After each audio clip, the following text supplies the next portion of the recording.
Hello dear students, আজকের এই ক্লাসে আমরা এবিটিএ টেস্ট পেপারের 140 নম্বর যে পেজটি রয়েছে সেই পেজের জীবন বিজ্ঞানের যে সেটটি রয়েছে সেই সেটটি তোমাদের এমসিকিউ এবং এসিকিউ সম্পূর্ণ সমাধান দেব। কাজেই যারা মাধ্যমিকের ছাত্রছাত্রী রয়েছে 2026 পরীক্ষার্থীরা, তোমরা সকলেই কিন্তু দেখতে থাকো। পারলে অবশ্যই টেস্ট পেপারটি খুলে নিয়ে তোমরা হাতে একটা পেন বা পেন্সিল নিয়ে সঠিক উত্তরগুলি লিখে নিতে পারো প্রশ্নগুলির পাশে। তো প্রথমেই থাকছে তোমাদের 1 নম্বরে 15টি প্রশ্ন অর্থাৎ এমসিকিউ। তো প্রথম প্রশ্নটি আছে তোমাদের যে সূর্য শিশির নামক পতঙ্গভুক উদ্ভিদের পাতার কোষিকাগুলো পতঙ্গ দেহের প্রোটিনের সংস্পর্শে আসা মাত্র বেঁকে গিয়ে পতঙ্গকে চেপে ধরে। এটি কি ধরনের চলন? এটা হচ্ছে রাসায়নিক ব্যক্তি চলন, ঠিক আছে। অর্থাৎ দেখো 4টে অপশন আছে, থার্মোনাস্টিক, থার্মোনাস্টিক আছে, কেমোনাস্টিক, সিসমোনাস্টিক, ফোটোনাস্টিক। সঠিক উত্তর হবে এখানে অপশন বি তোমাদের কেমোনাস্টিক। 2 নম্বর প্রশ্ন আছে উদ্ভিদের ফুল ফোটাতে সাহায্য করে যে হরমোন। 4টি অপশন আছে, অক্সিন, জিব্রেলিন, কাইনিন এবং ইথিলিন। সঠিক উত্তর হবে অপশন বি জিব্রেলিন। 3-এর প্রশ্ন বলা হচ্ছে তারারন্ধ্রের সংকোচন প্রসারণ নিয়ন্ত্রণকারী অংশ, যেটি তোমাদের চোখ, যে চোখ আছে তোমাদের সেই চোখ থেকে দিয়েছে, চোখের বিভিন্ন অংশ সেখান থেকে প্রশ্নটা দিয়েছে। তো প্রশ্নটা আছে যে তারারন্ধ্রের সংকোচন প্রসারণ নিয়ন্ত্রণ করে কোন অংশটি। 4টে অপশন আছে, রেটিনা, আইরিস, কর্নিয়া, কোরোয়েড। সঠিক উত্তর হবে অপশন বি আইরিস। 4-এর প্রশ্ন বলা হচ্ছে যে সঠিক জোড়টি নির্বাচন করো। দেখো, বায়ুপরাগী ফুল পলাশ, জল পরাগী ফুল আম, পতঙ্গ পরাগী ফুল সূর্যমুখী, আর পক্ষী পরাগী গম। দেখো, বায়ুপরাগী পলাশ নয়, জল পরাগী আমও নয়, ঠিক আছে, কিন্তু পতঙ্গ পরাগী সূর্যমুখী ফুল, ঠিক আছে। তো এটা সঠিক উত্তর অপশন সিটা হবে, আর পক্ষী পরাগী কিন্তু গম হয় না। তো এগুলো ভুল। তো অপশন সিটা এক্ষেত্রে সঠিক উত্তর হয়ে যাবে। এরপর হচ্ছে 5-এর প্রশ্ন বলা হচ্ছে যে মাইটোসিস কোষ বিভাজনের যে দশায় সিস্টার ক্রোমাটিড দ্বয়কে আলাদা হতে দেখা যায়। তো এটা সঠিক উত্তর হবে অপশন সি অ্যানাফেজ দশায়। মাইটোসিসের যে সিস্টার ক্রোমাটিড দশার যে সিস্টার ক্রোমাটিড দ্বয় সেটা আলাদা হয়ে যায় অ্যানাফেজ দশায়। 6-এর প্রশ্ন বলা হচ্ছে জননাঙ্গ ও জননগ্রন্থির পরিপূর্ণতা ঘটে মানব পরিস্ফুরণের কোন দশায় বা যে দশায়। শৈশব, বয়ঃসন্ধি, সদ্যজাত, বার্ধক্য। সঠিক উত্তর হবে অপশন বি অর্থাৎ বয়ঃসন্ধি। বয়ঃসন্ধিকালীন তোমাদের জননাঙ্গ বা জননগ্রন্থির যে পূর্ণ বিকাশ ঘটে, ঠিক আছে। 7-এর প্রশ্ন থ্যালাসেমিয়া সংক্রান্ত নিচের কোন বক্তব্যটি সঠিক। কি কি বক্তব্য আছে সেটা প্রথমে দেখব। প্রথম বলেছে থ্যালাসেমিয়া হলো এক ধরনের সেক্স ক্রোমোজোম বাহিত রোগ। বিতে বলছে থ্যালাসেমিয়া রোগে হিমোগ্লোবিন বেশি পরিমাণে তৈরি হয়। সিতে বলেছে থ্যালাসেমিয়া হলো এক ধরনের অটোজোম বাহিত রোগ। আর ডিতে বলা হচ্ছে থ্যালাসেমিয়া রোগীর রক্তের অক্সিজেন বহন ক্ষমতা বেড়ে যায়। তো এক্ষেত্রে বলেছে যে থ্যালাসেমিয়া সংক্রান্ত নিচের কোন বক্তব্যটি সঠিক। তো এক্ষেত্রে সঠিক হবে অপশন সি, থ্যালাসেমিয়া হলো এক ধরনের অটোজোম বাহিত রোগ। ভালো করে এটা মনে রাখবে। এর পরবর্তী আমরা যাব 8-এর প্রশ্ন। এখানে বলা হচ্ছে যে মেন্ডেলের এক সংখ্যক জননের পরীক্ষায় একটা বিশুদ্ধ লম্বা মটর গাছের সঙ্গে একটা বিশুদ্ধ মোটর গাছের সংক্রায়ন যদি ঘটানো হয় বিশুদ্ধ বেটে, তাহলে সেক্ষেত্রে F2 জনিত সংকর লম্বা মোটর গাছ কত শতাংশ হবে। এটা সঠিক উত্তর হবে অপশন বি 50% হবে। আচ্ছা, সংকর বলেছে সেজন্য 50% হবে। এরপর হচ্ছে আমাদের 9-এর প্রশ্ন বলা হচ্ছে যে মানুষের ক্ষেত্রে নিম্নলিখিত ক্রোমোজোম বিন্যাসগুলির মধ্যে যেটা যেটা একজন স্বাভাবিক পুরুষের ক্ষেত্রে প্রযোজ্য। তো এখানে দেখো, পুরুষের ক্ষেত্রে হচ্ছে 44A plus XY x chromosome এবং 44টা হচ্ছে অটোজোম, ঠিক আছে। তো অপশন ডিটা এক্ষেত্রে সিটা এক্ষেত্রে সঠিক হবে। 10-এর প্রশ্ন মাতৃদুগ্ধ নিঃসরণে সাহায্য করে কোন হরমোন। উত্তরটা হবে option A luteinising hormone, LTH, ঠিক আছে। 11-এর প্রশ্ন নিচের কোনটি সঠিক জোড় নয় তা নির্বাচন করো। দেখো, আলুর বুলবিল থাকে না, এটা তোমার সঠিকটা, এটা ভুল। যেখানে বলেছে সঠিক জোড় নয়, তো এটা ঠিক হবে। বাকিগুলো কিন্তু দেখো, পত্রমুকুল পাথরকুচি থাকে, অফসেট কচুরিপানা থাকে, আলুর স্ফুতিকন্দ থাকে, ঠিক আছে। তো অপশন এটা এক্ষেত্রে ভুল হবে। 12-এর প্রশ্ন কোন প্রকার দূষণ ইউট্রিফিকেশন ঘটায়। তো উত্তরটা হবে অপশন বি জল দূষণ। 13-এর প্রশ্ন সর্পগন্ধা গাছের বিপন্নতার কারণ। সঠিক উত্তর হবে এক্ষেত্রে অতি ব্যবহার। বইতে তোমরা পেয়ে যাবে সহজে, অপশন সি হবে এক্ষেত্রে সঠিক উত্তর। অতি ব্যবহারের ফলে কিন্তু লুপ্ত হয়ে যাচ্ছে, হারিয়ে যাচ্ছে। 14-এর প্রশ্ন JFM অর্থাৎ জয়েন্ট ফরেস্ট ম্যানেজমেন্টের অধীনে প্রথম প্রকল্পটি পশ্চিমবঙ্গের কোন জেলায় শুরু হয়েছিল। সঠিক উত্তর হবে অপশন ডি পশ্চিম মেদিনীপুরে শুরু হয়েছিল। 15-এর প্রশ্ন একটি নাইট্রোজেন স্থিতিকারী স্বাধীনজীবী ব্যাকটেরিয়া। উত্তরটা হবে স্বাধীনজীবী জীব হচ্ছে অপশন এ ক্লস্ট্রিডিয়াম। এরপর তোমাদের 21টা প্রশ্ন আছে, মোট তোমাদের 36টা প্রশ্ন থাকে। তো প্রথম 21টা প্রশ্নের মধ্যে প্রথমে 5টা থাকে তোমাদের শূন্যস্থান পূরণ। তো প্রথম প্রশ্ন, তার মধ্যে ছটা আমি করে দিয়েছি। অক্ষিগোলকে ড্যাশ বিচ্ছুরিত আলোকরশ্মি শোষণ করে, উত্তরটা হবে রেটিনা, দেখো লেখাই আছে। 2 নম্বর প্রশ্ন, পরাগনালীতে পুংগ্যামেটের সংখ্যা ড্যাশ, উত্তরটা হবে 2টি। ঠিক আছে, পুংগ্যামেটের সংখ্যা 2টি।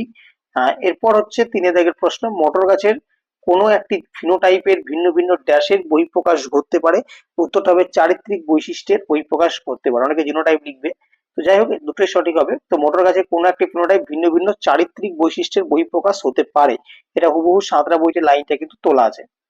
এর পরবর্তী প্রশ্ন, এখানে একটু মিস্টেক হয়েছে, মিস্টেক বলতে এটা ছাপানোতে মিস্টেক হয়েছে। 2.4 এর কোশ্চেন হবে এটা, ড্যাশ পায়রাকে অধিকতর প্লবতা প্রদান করে, উত্তর হবে বায়ুথলি। আচ্ছা তোমরা প্রত্যেক ছাত্রছাত্রী বলো দেখি পায়রার বায়ুথলির সংখ্যা কয়টি, এটা তোমরা প্রত্যেকে কমেন্ট করে জানাবে, ঠিক আছে। তোমাদের কাছে প্রশ্ন রইল যে পায়রার বায়ুথলির সংখ্যা কয়টি। আচ্ছা পরবর্তী প্রশ্ন, 5 দাগের প্রশ্ন, অম্লবৃষ্টি হলো ড্যাশের ফলাফল। আমরা জানি অম্লবৃষ্টি হচ্ছে বায়ু দূষণের ফলে হয়, তো অম্লবৃষ্টি উত্তরটা হবে বায়ু দূষণ, ঠিক আছে, লিখে দিয়েছি। 6 দাগের প্রশ্ন, পশ্চিমবঙ্গের লথিয়ান দ্বীপ অভয়ারণ্যের ড্যাশ সংরক্ষণ প্রকল্প গড়ে উঠেছে, উত্তরটা হবে কুমির সংরক্ষণ প্রকল্প, ঠিক আছে, কুমির সংরক্ষণ প্রকল্প লথিয়ান দ্বীপে গড়ে উঠেছে। এর পরবর্তী প্রশ্ন হচ্ছে, তোমাদের যে জায়গাটা দিয়েছি যে সত্য মিথ্যা নিরূপণ করো, যে কোনো 5টি দিয়েছে, 5 নম্বর 1 নম্বর করে। তো প্রথম প্রশ্ন আছে যে স্নায়ু কোষের যে নিউরোলেমা স্থানে স্থানে বিচ্ছিন্ন হয়ে র্যানভিয়ার পর্ব গঠন করে, ঠিক আছে, এটা তোমাদের মিথ্যা হবে। কারণ ব্যাপারটা হচ্ছে যে নিউরোলেমা যেটা আছে সেটা র্যানভিয়ার পর্ব গঠন করে, কিন্তু সেটা সংকুচিত হয়ে গঠন করে, ঠিক আছে, স্থানে স্থানে বিচ্ছিত হয়ে গঠন করে না, সুতরাং এটা মিথ্যা হবে, ঠিক আছে, প্রথমেরটা হবে মিথ্যা। তার পরবর্তী প্রশ্ন, উদ্ভিদ কোষের মাইটোসিস বিভাজনের সময় সেন্ট্রিওল থেকে বেমতন্তু গঠিত হয়, এটাও কিন্তু মিথ্যা হবে। কেন মিথ্যা হবে? কারণ তোমার এটা তোমার মিথ্যার কারণ আছে, উদ্ভিদ কোষের মাইটোসিস বিভাজনের সময় তোমার দিয়েছে, এটা হচ্ছে মাইক্রো যে টিউবুল গুলো থাকে সেখান থেকে বেমতন্তুটা সৃষ্টি হয়, তো এখানে সেন্ট্রিওল থেকে বলেছে, তো এটা হবে না, এটা ভুল হবে। এরপর হচ্ছে 9 দাগের প্রশ্ন, হিমোফিলিয়া এক্স ক্রোমোসোম বাহিত একটি প্রচ্ছন্ন জিন ঘটিত রোগ, যা ক্রমিক ভাবে সঞ্চালিত হয়, ঠিক আছে, এটা হচ্ছে তোমাদের সত্য হবে, ঠিক আছে, এটা সত্য হবে। 2 দাগের নয়। 2 দাগের 10-এর যে প্রশ্নটি আছে, পূর্ণাঙ্গ প্রাণীরা যত ঘনিষ্ঠ সম্পর্কযুক্ত তাদের ভ্রূণের মধ্যে সাদৃশ্য তত বেশি হয়, এটাও সত্য হবে।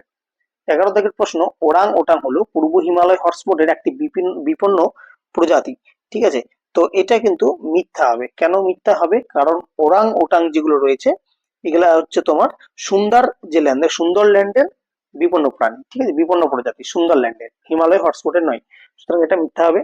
12 দাগের প্রশ্ন, ডেলটয়েড পেশি হাতকে দেহক্ষের নিকটবর্তী হতে সাহায্য করে, এটাও ভুল হবে। কারণ এটা দেহক্ষ, আমাদের ডেলটয়েড যে পেশি রয়েছে সেটা হচ্ছে দেহাক্ষ থেকে দূরে যায়, ঠিক আছে, অক্ষের দূর মানে হাতকে তোমার দূরে যেতে সাহায্য করে, নিকটবর্তী হতে সাহায্য করে না, এটা উল্টোটা দেওয়া আছে, তাই এটা ভুল হবে। এরপর আমরা ক স্তম্ভ এবং খ স্তম্ভ বা তোমাদের এখানে এ স্তম্ভ এবং বি স্তম্ভ 142 পেজ, সেখানে তোমাদের ম্যাচিংটা করব। ম্যাচিংটা দেখো তোমাদের আমি এখানে করে দিয়েছি আগে থেকে। লোকাস, লোকাস হচ্ছে ক্রোমোসোমে অবস্থিত, তো 1-এর সাথে মানে তোমার 2-এর দাগের 13-এর সাথে বিটা হবে। 14 দাগের হচ্ছে ক্যারিওকাইনেসিস, এটা তোমার অপত্য নিউক্লিয়াস গঠন। তারপর হচ্ছে 15টা গ্রাফটিং, এটা হবে শিয়ন ও স্টক বা স্টক ও শিয়ন। 16 দাগের আছে 2-এর 16 আছে ফড়িং ও পাখির ডানা, এটা হচ্ছে সমবৃত্তীয় অঙ্গ। গাড়ির ধোয়া, এটা হবে সীসা উপস্থিত। ইতর পরাগযোগ, এটা হচ্ছে নতুন বৈশিষ্ট্যের উদ্ভব হয়, ঠিক আছে, ইতর পরাগযোগের ফলে নতুন বৈশিষ্ট্যের উদ্ভব হয়। আচ্ছা এই গেল ম্যাচিংটা। এরপর হচ্ছে তোমাদের যে একটি শব্দে ও একটা বাক্যে উত্তর, 6টা প্রশ্ন আছে। তো প্রথম প্রশ্ন হচ্ছে বীজ সদৃশ শব্দটি লেখো, দেখো TSH FSH LH ICSH, তো এক্ষেত্রে সঠিকটা হবে TSH, থাইরয়েড স্টিমুলেটিং হরমোন, এটা কিন্তু আলাদা। এরপর হচ্ছে 2-এর দাগের 20 প্রশ্ন, ম্যান্ডেলের এক সংকর জননের পরীক্ষায় প্রাপ্ত দ্বিতীয় অপত্য জনুর ফিনোটাইপিক অনুপাত, এখানে কিন্তু দ্বিতীয় অপত্য জনু বলেছে, তাহলে এটা 3:1 হবে, ঠিক আছে, আর প্রথম বললে 1:2:1 হতো, তো এটা সরি, দ্বিতীয় অপদের জন্য ফিনোটাইপিক অনুপাতটা বলেছে, জিনোটাইপটা বললে 1:1 হতো, তো যাই হোক এটা ফিনোটাইপ অনুপাত 3:1 হবে। 21-এর দাগের প্রশ্ন, দেখো আম আছে পিঁপড়ে, তাহলে সমানুপাতিক ড্যাশ পাখি, তো এটা কি হবে? হুম, আম যদি পিঁপড়ে হয়, ঠিক আছে, আম যদি পিঁপড়ে হয় তাহলে আমার এখানে পাখিটা কি হবে? এখানে আমরা ক্ষেত্রে জল করব, ঠিক আছে। আচ্ছা আহ, এটা আমি তোমাদের বলছি, ওয়েট, এটা তোমরা ডাল করতে পারো, ঠিক আছে, ডাল করতে পারো, ডাল। আম যদি পিঁপড়ে খায় তাহলে ডাল তো পাখি পাখি হবে, ঠিক আছে, আমরা শস্য শস্য করতে পারো, শস্য পাখি, ঠিক আছে, এটা একটু কনফিউশনের মধ্যে রয়েছে প্রশ্নটা, তোমাদের যদি কারো জানা থাকে এর সঠিক উত্তরটা একটু বলবে, ঠিক আছে, কমেন্ট করবে। তো আমার মনে হচ্ছে এটা শস্য বা ডাল জাতীয় কিছু হবে। ঠিক আছে, তো শস্য বা ডাল লিখতে পারো। হুম। আচ্ছা, এরপর হচ্ছে আমাদের 22 দাগের প্রশ্ন, শঙ্কর লম্বা মোটর গাছের জিনোটাইপ কি ধরনের? ঠিক আছে, তো জিনোটাইপ হচ্ছে তোমার হ্যাটারোজাইগাস। ঠিক আছে, হ্যাটারোজাইগাস, শঙ্কর লম্বাতে হচ্ছে হ্যাটারোজাইগাস। 23 দাগের প্রশ্ন, দ্বিশঙ্কর জননের পরীক্ষায় প্রাপ্ত সর্বাধিক জিনোটাইপ অনুপাত কত ধরনের জিনোটাইপ নির্দেশ করে? তো উত্তরটা হবে 9 ধরনের। ঠিক আছে, তো উত্তরটা হবে কত ধরনের? 9 ধরনের। এবার হচ্ছে তারপর হচ্ছে তোমার 24 দাগের প্রশ্ন, অপসারী বিবর্তনের উদাহরণ। দেখো, অপসারী বিবর্তন তোমার অনেকগুলো উদাহরণ আছে, তার মধ্যে তুমি একটা লিখতে পারো যে বাদুড়ের আকাশের ওড়ার জন্য যে অগ্রপথ সেটা কিন্তু ডানায় পরিবর্তন হয়েছে, এটা একটা অপসারী বিবর্তনের উদাহরণ। নিচে চারটির মধ্যে তিনটি এক বিষয় অন্তর্গত, সেটা খুঁজে বের করে। দেখো, করবেট, জলদাপাড়া, জাতীয় উদ্যান, কানহা। সেক্ষেত্রে জাতীয় উদ্যানের উদাহরণ সবকটা। দেখো, করবেট, জলদাপাড়া, কানহা সব জাতীয় উদ্যানের উদাহরণ, তাই এটা সঠিক উত্তর জাতীয় উদ্যান হবে। এরপর হচ্ছে 26 দাগের প্রশ্ন, পৃথিবীতে জীববৈচিত্র্যের কারণটি কি? উত্তর হবে পরিবেশগত বৈচিত্র্য। ঠিক আছে, পৃথিবীতে জীববৈচিত্র্যের যে কারণ সেটা হচ্ছে পরিবেশগত বৈচিত্র্য। তো এই গেল তোমাদের প্রত্যেকটা প্রশ্নের সমাধান। একটা প্রশ্ন এখানে কনফিউশনের মধ্যে রইলো, তো তোমরা প্রত্যেকে উত্তরগুলো লিখে নেবে। যদি কোনো প্রশ্নের কোনো কনফিউশন থাকে বা কোনো উত্তর ভুল বলে তোমার মনে হচ্ছে, অবশ্যই সেটা কমেন্টে জানাবে। আর এইভাবে আমি প্রত্যেকটা তোমাদের পেজের সমাধান করে করে যাব। তো তোমরা চাইলে অবশ্যই চ্যানেলটিকে ফলো করতে পারো। আমাদের ফেসবুক পেজ রয়েছে, আমি ডেসক্রিপশন বক্সে সেটা লিঙ্ক দিয়ে দেবো, তোমরা সেখানে ফলো করতে পারো। প্রত্যেকটা প্রশ্ন এভাবে আমরা সমাধান করে মাধ্যমিক পরীক্ষা পর্যন্ত তোমাদের সাথে, তোমাদের পাশে থেকে এগিয়ে যাবো। তোমাদের চ্যানেলটিকে যদি ভালো লেগে থাকে, মনে হয় আমার উপকারে আসছে, অবশ্যই চ্যানেলটিকে সাবস্ক্রাইব করে রাখবে। আজকের ভিডিও এ পর্যন্ত, দেখা হবে পরবর্তী ভিডিওতে।